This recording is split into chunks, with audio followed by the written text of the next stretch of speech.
সনদের স্ট্যাটাস কি হবে? এই যে সনদটা হচ্ছে, এটা কি একটা জাতীয় ওয়াদা আকারে থাকবে, না এটা একটা আইনি বাধ্যবাধকতা থাকবে? এই বাধ্যবাধকতার জায়গাটা কবে থেকে কার্যকর হবে? যেই কাজগুলো এখন থেকে কার্যকর করা সম্ভব, সেগুলো কি এখন থেকে হবে, না সব কিছুই আগামী সংসদে রেফার করা হবে? এবি পার্টি মনে করে যে যেই কমিশন গঠিত হয়েছে গণ অভ্যুত্থানের পরবর্তী বাস্তবতায়, সেই কমিশনের যারা ঐক্যমত করেছেন রাজনৈতিক দলগুলো, তাদের এখতিয়ার থাকতে হবে এটার বাস্তবায়নের ব্যাপারে সিদ্ধান্ত নেওয়া। তাই আমরা বলতে পারি যে এই জুলাই সনদের কার্যকর করবার বাস্তবতাটাও স্বাক্ষরের নিয়ম থেকে তৈরি হতে হবে, এবং সেটাকে একটা আইনি বাধ্যবাধকতা দিতে হবে, এবং এটার অনেকগুলো ওয়ে আছে এটা দেওয়া। এবং আমরা দেখতে পাচ্ছি যে বলেছে যে এজেন্ডাভুক্ত একটা আলোচনা হবে যে সনদের স্ট্যাটাসটা কী হবে, এটা কবে থেকে এনফোর্স হবে, এবং এটা সাংবিধানিক স্ট্যাটাসে কবে থেকে বাস্তবায়িত হবে, এই প্রশ্নগুলো তখন আমরা আলোচনা করবো। এখন পর্যন্ত এই আলোচনাটা চলমান আছে, এরপরে যদি আবার কথা বলার সুযোগ থাকে আমরা বাকিটা আপনাদেরকে দেবো। কারণ আইনি ভিত্তি না থাকলে এতদিন ধরে কমিশনের সাথে সলা পরামর্শ করা, জনগণের পরের টাকা খরচ করে খাওয়া দাওয়া করাটা বোঝা হবে।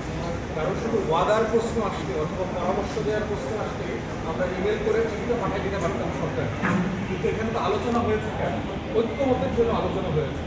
এবং যেই কাজটা আমরা এখনই করতে পারি সেটা কেন আমি 2 বছর পরে করব? যেমন ধরেন আমরা যদি সবাই একমত হই যে নারী আসন আমরা 100 করব, সেটা কেন আগামী সংসদেই হবে? সেটা আমি কেন 31-এর সংসদে আমি রেফার করে দেবো, অথবা 2032-এর সংসদে রেফার করে দেবো? যেই ক্ষমতার ভারসাম্যটা আমি এখনই করতে পারছি, সেটার জন্য আমি কেন 2 বছর অপেক্ষা করব? প্রয়োজনে এই পোস্ট ফ্যাক্টো র্যাটিফাই করবার যে প্রশ্ন, গণভোটে দেয়া, অথবা প্রথম সংসদের আগামী সংসদের প্রথম 3 মাসকে যদি আমরা সবাই মিলে ঐক্যমতের ভিত্তিতে গণপরিষদের স্ট্যাটাস দিই, এই স্ট্যাটাসের এই 3 মাসের ভিতরে আপনারা এগুলো র্যাটিফাই করে ফেলবো। সাংবিধানিক বাধ্যবাধকতার যে জায়গাগুলো আছে সেগুলো আলোচনা করে পাশ করে ফেলা যাবে।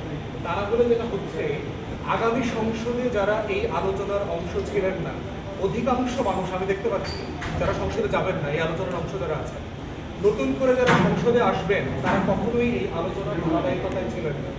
অতএব এই ঐতিহাসিক বাস্তবতায় যেটা হবে, সংসদ সদস্যরা যেহেতু নির্বাচিত হয়ে আসছেন, সে তো আপনার বলতেই পারে যে আমি আলোচনার সাথে একমত ছিলাম না, আমি তো এটার জন্য জনগণের কাছে ম্যান্ডেট নিয়ে আসবেন, তাহলে কেন আমি এটা মেনে নেবো, কেন এটা বাস্তবায়ন করবো?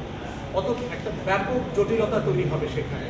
অতএব সেই জটিলতাতে যাওয়াটা গণ অভ্যুত্থানের স্পিরিটের পরিপন্থী মনে করছি, যেটাতে আমরা ঐক্যবদ্ধ হয়ে গেছি সবাই, সেটা আমরা বোধ করি আর্লিয়েস্ট পসিবল টাইম থেকে বাস্তবায়নটা শুরু হয়ে যাওয়া দরকার।